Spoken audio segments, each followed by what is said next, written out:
안녕하십니까. 반갑습니다. 3월 23일 수요일 새벽 말씀을 올려드리겠습니다.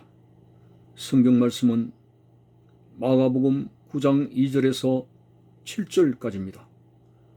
엿새 후에 예수께서 베드로와 야고보와 요한을 데리시고 따로 높은 산에 올라가셨더니 그들 앞에서 변형되사 그 옷이 광채가 나며 세상에서 빨래하는 자가 그렇게 희귀할 수 없을 만큼 매우 희어졌더라. 이에 엘리야가 모세와 함께 그들에게 나타나 예수와 더불어 말하거늘 베드로가 예수께 고하되 랍비여 우리가 여기 있는 것이 좋사오니 우리가 초막셋을 짓되 하나는 주를 위하여 하나는 모세를 위하여 하나는 엘리야를 위하여 하사이다 하니 이는 그들이 몹시 무서워하므로 그가 무슨 말을 할지 알지 못함이더라. 마침 구름이 와서 그들을 덮으며 구름 속에서 소리가 나되 이는 내 사랑하는 아들이니 너희는 그의 말을 들으라 하는지라. 아멘. 예수님을 따라가는 길은 영생복락 얻는 소망찬 그러한 복된 길입니다.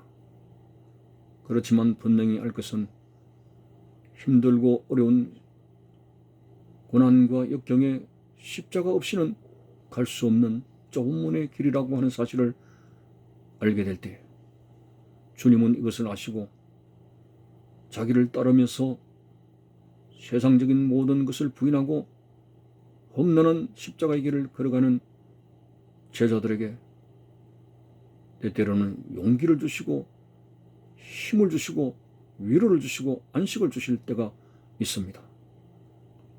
오늘 본문에 바로 그런 관점에서 이 말씀을 들여다볼 수 있는데 예수님께서 제자 중에 특별히 열성과 믿음이 더 돋보이는 베드로와 야고보와 요한 세 제자를 데리고 높은 산에 올라가셨습니다.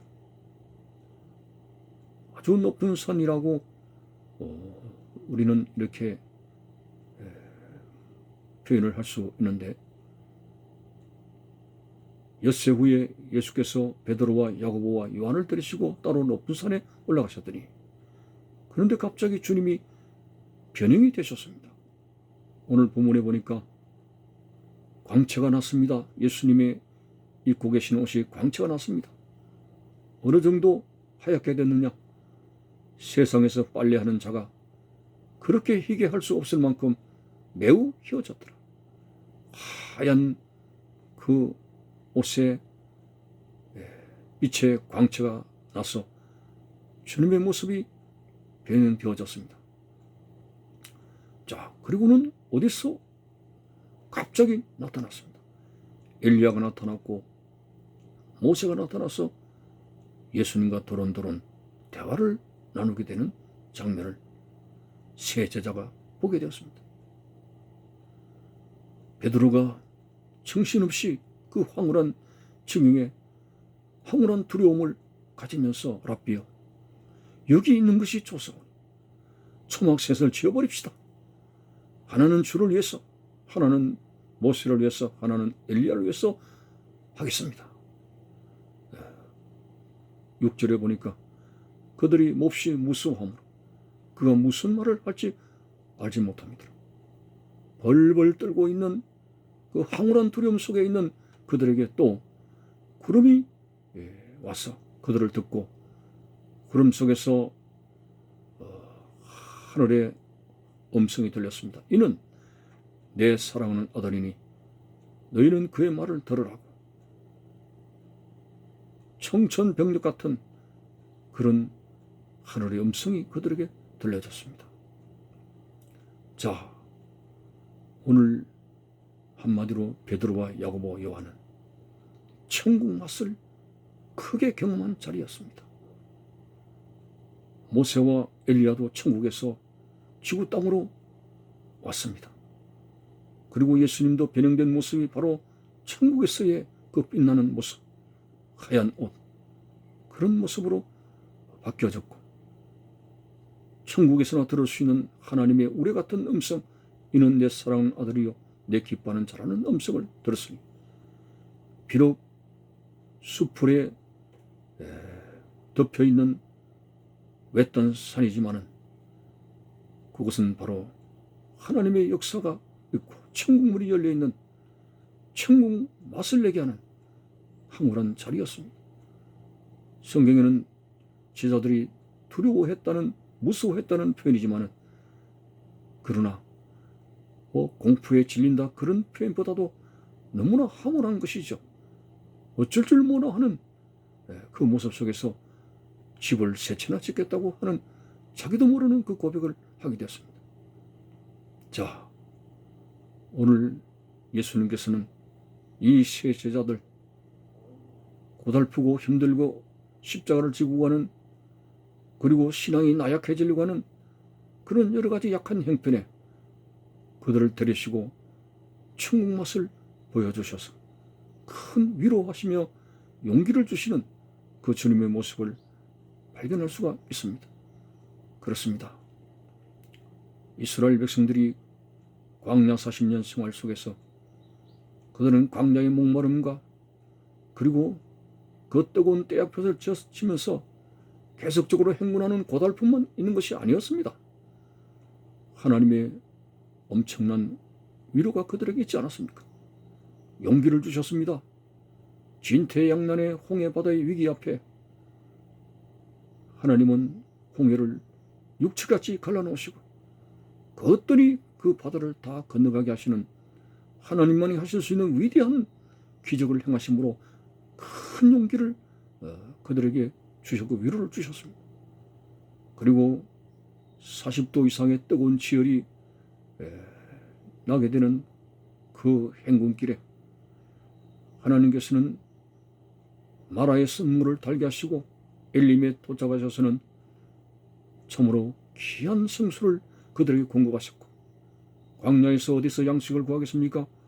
하늘의 만나를 40년 동안 먹게 하셨고 그것도 그들은 정력이 떨어진다 뭐 어쩐다 해서 메추라기 떼를 보내어서 그들에게 고기를 먹게 하셔서 제져 먹고 볶아 먹고 삶아 먹고 뭐 그런 하나님의 엄청난 위로가 있었습니다.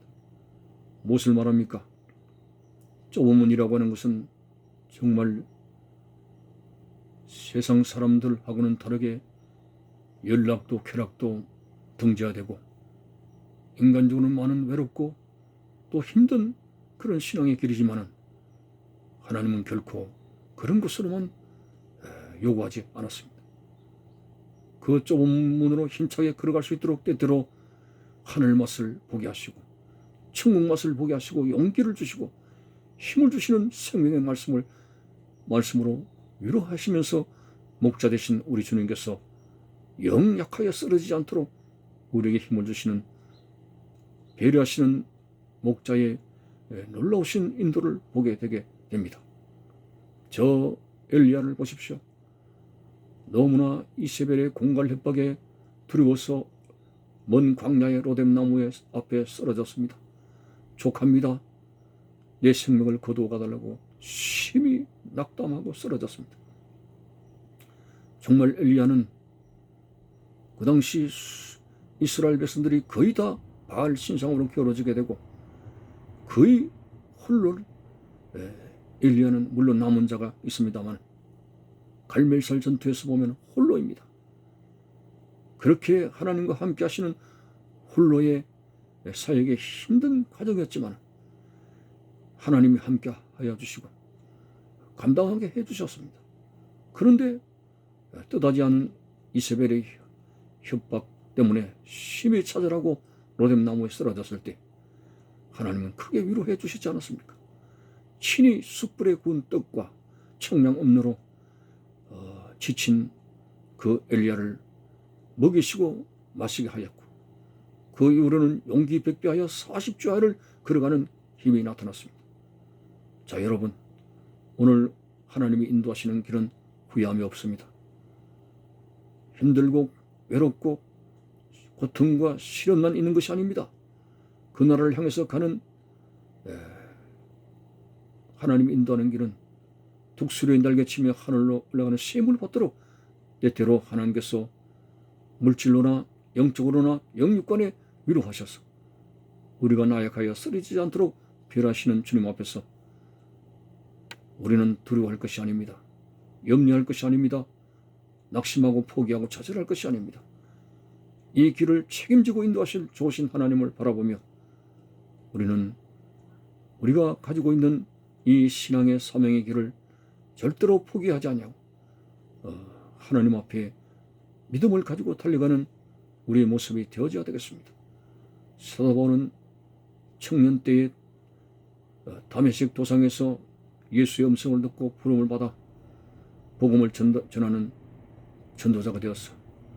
60 넘어 로마의 네로 황제 때에 형장의 이슬로 순교하기까지 그는 열심으로 달려가는 복음 전도적인 삶을 살았습니다. 너무나 많은 힘들고 어려운 삶이었죠. 강의 위험과 바다의 위험과 동족의 위험과 정말 인간적으로는 어떤 소망도 없는 역경과 시련을 많이 겪었습니다. 40에 하는 감한 매를 맞고 수없이 그런 죽음의 위기를 만났습니다만 하나님께서는 때때로는 바울에게 음성을 들려주셨습니다. 바울아, 이 성안에는 내 백성이 많다고 하는 말씀을 주셨고 저 로마라고 하는 바다에서 풍랑을 만났을 때 유라굴라는 풍랑을 만났을 때도 바울을 중심으로 그 배 안의 사람들을 살려주시는 큰 위로가 있었고 빌립보 감옥에서 만신창이가 되어 쓰러졌을 때도 옥문이 열리고 수갑이 끌어지고 족쇄가 풀리는 기적을 행하셔서 바울에게 큰 용기와 힘을 주셔서 그 사명을 감당하도록 만들어주시는 하나님의 배려를 볼 수가 있습니다. 그가 1차, 2차 전도여행 때 거의 1차 전도여행 때 5,000km 그 다음에 6,000km 해서 3차 전도여행까지 교통수단이 전혀 오늘날처럼 차량이나 비행기를 하는 것이 전혀 없는 그런 시대 배를 타거나 계속 걸어가서 전도하는 바울이 2만여 킬로를 달렸습니다. 그래서 그는 항상 달려간다는 표현을 했습니다. 나는 나의 달려갈 길과 믿음을 지켰으니 이후로는 의의 재판장 되신 주님께서 나에게 멸류관을 주실 것입니다 라고 했습니다. 여러분, 신앙의 길을 부르신 우리 주님, 그 부름에 순종하는 것은 결코 후회함이 없습니다. 주님의 위로가 있습니다. 주님의 배려가 있습니다. 주님의 은혜가 있습니다. 주님의 능력이 있습니다. 주님이 나를 그 길을 걷게 하시니 주님께서 걸어가게 하시는 겁니다. 미리부터 염려해서 좌절할 것이 아니라 주님께 모든 걸 맡기며 외롭고 힘든 길이지만 이 말씀을 사수하며 이 신앙의 길을 사명의 길을 걸어갈 수 있게 해 주옵소서. 모든 걸 맡기고 두려움을 벗어나서 때때로 천국 맛을 보게 하는 이 높은 산에서의 예수 그리스도의 깊은 사랑과 배려를 우리에게도 주시는 놀라운 주님의 사랑을 경험하면서 포기하지 아니하고 이 신앙의 길을, 이 사명의 길을 굳게 달려갈 수 있는 믿음의 성도들이 되시기를 바라는 것입니다. 감사합니다.